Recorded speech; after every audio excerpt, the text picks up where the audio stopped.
The Supreme Leader is traditionally the first person to cast his ballot in Iranian elections, and he has been urging the population here to come out and vote to ensure that there's high participation.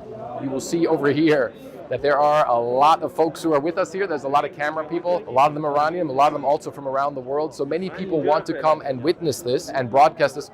Then the election starts, and then we're going to go around to various polling stations and see what's going on. One of the things you have to say is they do have some pretty stunning polling stations here in this country. This is called the Hosseini Ershad Mosque. It's really one of the most well-known polling stations. A lot of polling stations for Iranian elections are inside mosques, and the process here is pretty simple. You come here and you register, you show them your ID, you get a list with the candidates on it, and then over here are the actual ballot boxes. One of them is for the parliamentary election, the other one is for the Assembly of Experts, which is the body that elects the next Supreme Leader, and that is also up for election right now as well.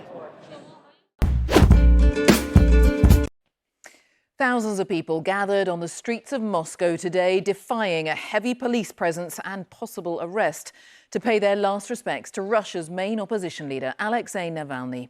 The crowds chanted his name as his funeral service was held 2 weeks after he died in prison. Navalny's mother was among the mourners allowed into the cemetery to see him buried, but his wife decided not to travel to Russia. Steve Rosenberg, our Russia editor, sent this report from Moscow.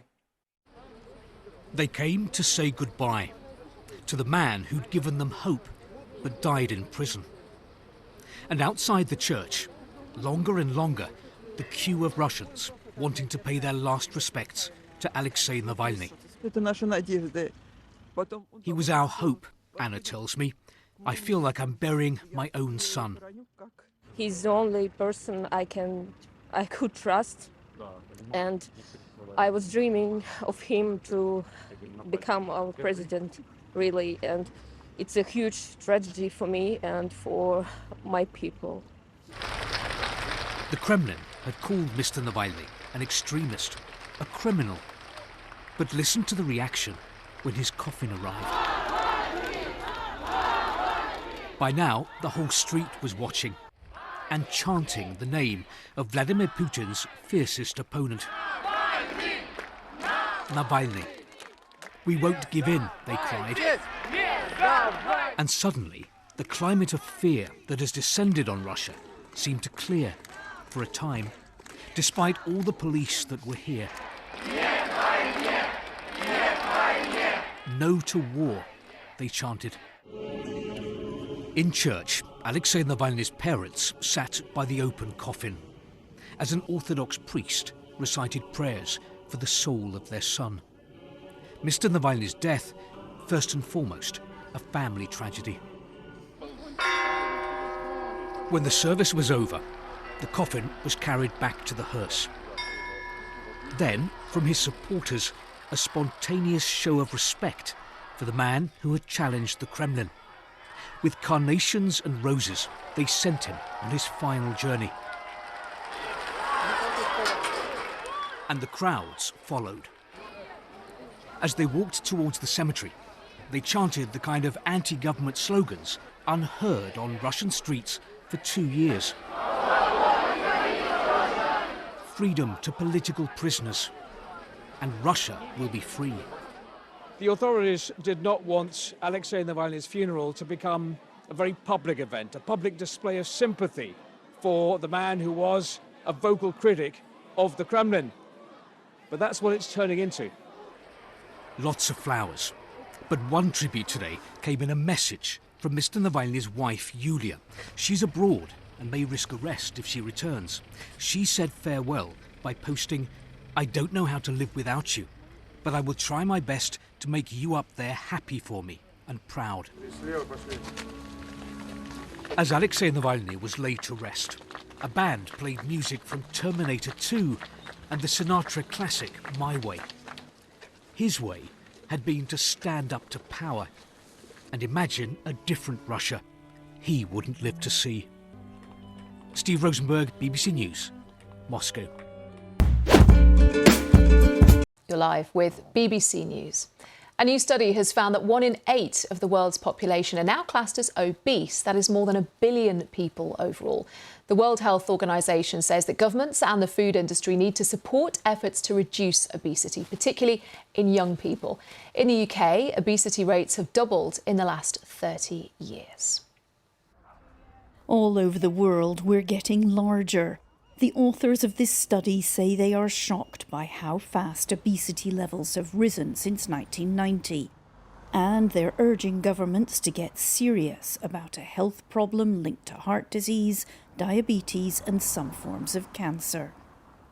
So how did they measure us? By looking at our BMI, or body mass index, which is calculated using a person's height and weight to work out whether they're under or overweight. The data showed that childhood and teenage obesity had more than quadrupled from 31 million in 1990 to almost 160 million in 2022. Among adults, almost 880 million were obese in 2022, 4.5 times as many as in 1990. That's more than 1 billion people now classed as obese. Asia and the Caribbean have the fastest rising rates.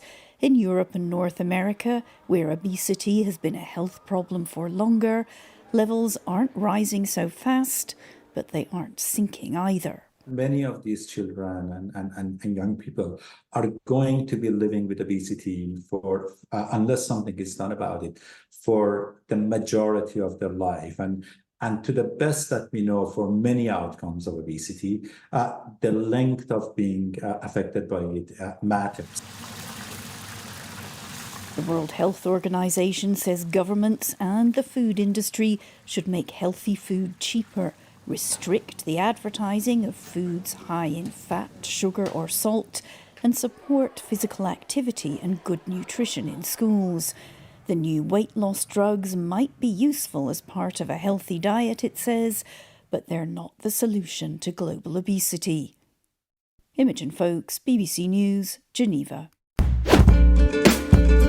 Snow is slamming the West. A blizzard warning is in effect in parts of California's Sierra Nevada through Sunday. Officials are urging some residents to take shelter and to expect dangerous driving conditions. Forecasters say the area could receive roughly 10 feet of snow with more than 65 mile-per-hour winds. CBS News correspondent Carter Evans is in a snowy Truckee, California. Carter, thanks very much for being with us. When we spoke with you yesterday, the snow had not really started yet. We can see some snow blowing around. What are the conditions like right now? Well, you know, it's really snowing right now, and it's just started in the last half hour or so, I'd say. The timeline on this storm has kind of shifted a bit over the last 24 hours or so, and the worst of it is now going to hit this afternoon, this evening, through tonight and into tomorrow morning. And I think we're starting to get the heavy snowfall that we've been expecting right now. I think this is it. And as you said, we could get up to 10 feet of snow, maybe even 12 feet in some places. And they're expecting snowfall rates of 2 to 5 inches an hour. That is a significant amount of snowfall.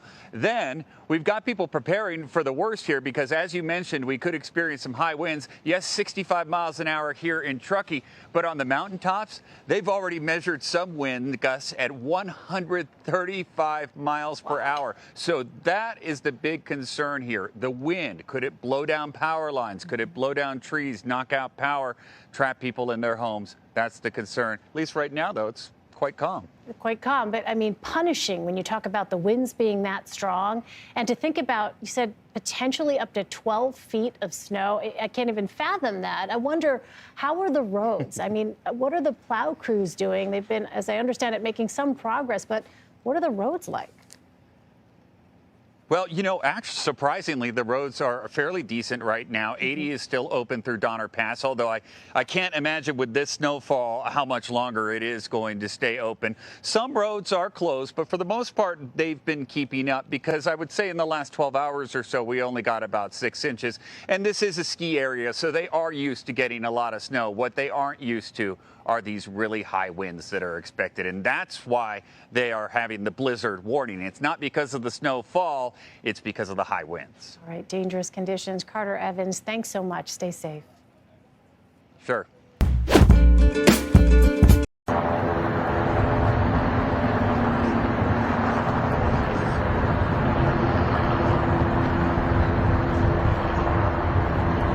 Just to give you some basic facts about what happened, we got the call at 12:03 that there was a motor vehicle accident on the bridge. Our crews responded, arrived at 12:06, so a 3-minute response time. They did find a pretty serious wreck that included 2 vehicles plus the semi. 2 vehicles were in pretty bad shape. The semi had actually was dangling off of the edge of the 2nd Street Bridge. We immediately set up for technical rescue because the driver of the semi was still inside the cab. She was talking to us. We were able to communicate with her, obviously shaken up, but she seemed to be stable. Took our crews approximately 40 minutes to set up a rope system, put somebody over the edge, rappel down to her, hook her up with a similar safety harness, and get her back out and to safety. And then she was transported just as a precautionary measure to the local hospital. All the credit goes to these folks right here. A couple of our other crews that were present have had to return to service, make sure they're taking care of the city. But this is our rescue company here, Truck 1, Engine 2, as well as Truck 2 down here at Floyd and Jeff that handled this technical rescue. They train for this type of stuff all the time, and I know that a lot of you got footage of it that went out, and you saw that these were some serious heroes here. This was some really professional, well-practiced, well-trained stuff. They got right out there, got right to her. Firefighter Bryce Carden was the one in the harness, got down to her. I'll go ahead and joke on him a little bit because this is probably one of the nicest, happiest guys that you'll ever want to meet in your life, and he is the exact right person to put down there to try to keep that patient calm and very cool and collected, to understand that she's in safe hands so that she doesn't panic, and to know that you've got trained professionals helping out, and they were able to get her back up here to safety. This is very much a worst case scenario, kind of a crazy thing that you don't expect to actually have to do until you show up and you see it and you're like, oh my gosh, this is actually what we've talked about, and here we're ready for it. This is a once in a career type of thing, unless